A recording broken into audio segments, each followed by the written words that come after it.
Boeing formally unveiled its 777X back in 2013 with record-breaking orders and commitments. At the time, the announcement came with the knowledge that this was the first twin-aisle launch in history to achieve 259 orders and commitments. Boeing said the aircraft would be the largest and most efficient twin-engine plane in the world, with multiple airlines, such as Etihad, Emirates, Lufthansa, and Qatar, all committing to the aircraft program for their future flying. But who will at this stage fly the 777X in a passenger capacity? Be sure to subscribe to the channel if you haven't already, with over 70% unsubscribed.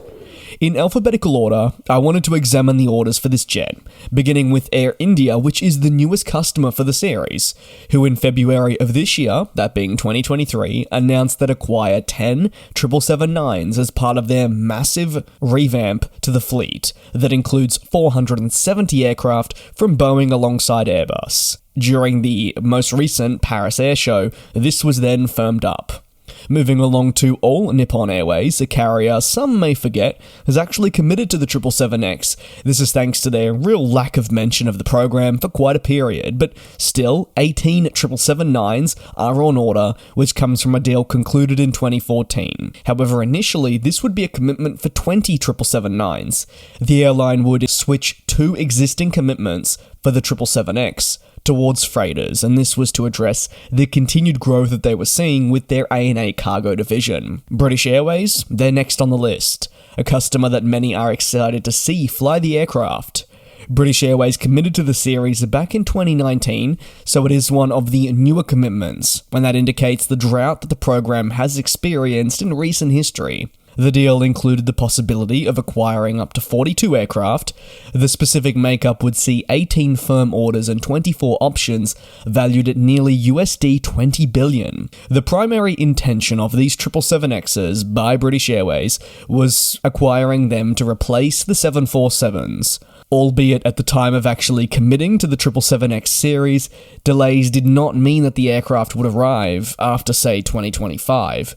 On top of that, the global pandemic hadn't hit, and the 747 wouldn't have been retired earlier than expected. Everyone was a bit naive of what was to come. So all things have drastically changed since then, and the trajectory of British Airways, offering us insight into the struggles experienced and how changes can affect flying.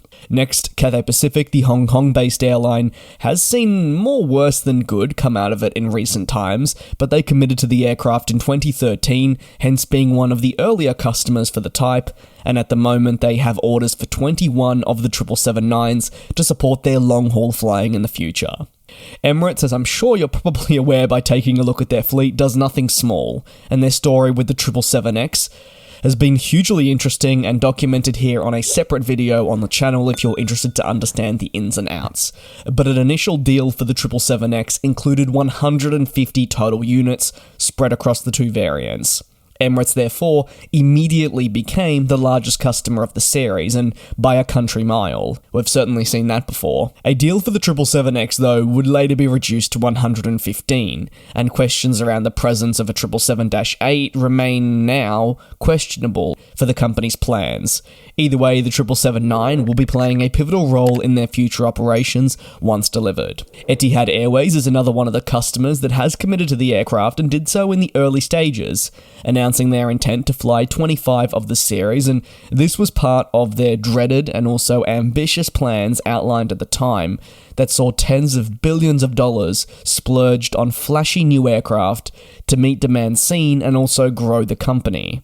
Ultimately, this very order, alongside other critical decisions made by executives such as poor investments, would lead them into a state of disarray, with losses in the billions and a collapse imminent.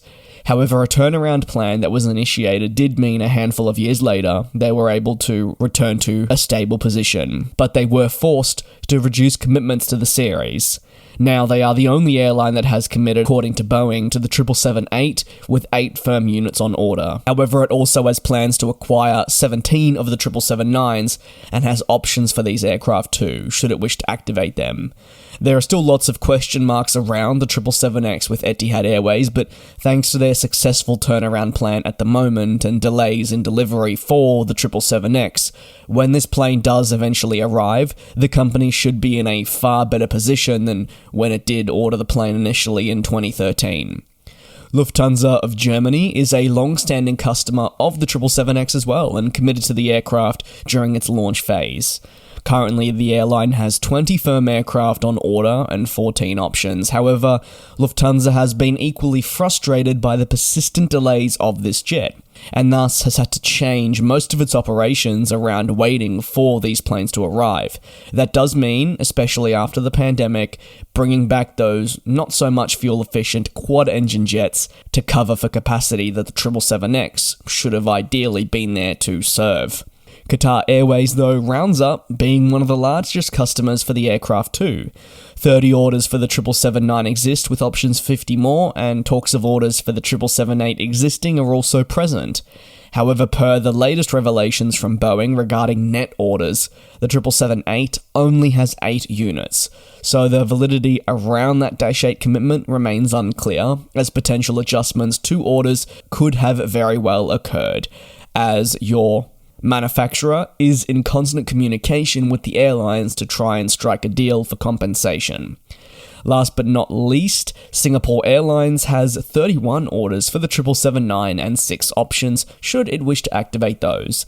The Changi-based airline already flies the 777 pretty extensively, therefore acquiring the 777X, according to most, makes a lot of sense for future growth plans. I think it wouldn't shock many if even potentially there was a further acquisition of this plane once delivered. That's your 777X passenger customer list. In a follow-up video, I really wanted to explore the detail and why, say, the aircraft has struggled for orders, potential interest that we have seen in, say, the past 5 years that maybe hasn't fabricated, but also just generally what's going on with this aircraft. We know that the manufacturer launched the Dash 8 freighter, which has certainly helped bring in orders for the broader program, but as for the passenger series, it's just struggled to attract firm interest, and there are many reasons for that. But it's over to you now, the amazing community of globetrotting. Who are you most excited to see fly the Boeing 777X one day? While I normally limit to the customers that say have actually ordered the aircraft, and you can mention one of those, if there's a specific airline you believe would work well with the 777X, you can also drop that down below in the comments. Maybe state the airline and state the reasons why you believe a commitment would be fantastic. Thank you very much for your support. If you would like to see more videos like this where I do take a look at the current order situation of aircraft types, you can also let me know. Take care and be safe, and I'll see you next time for more coverage on our industry. And we'll fly.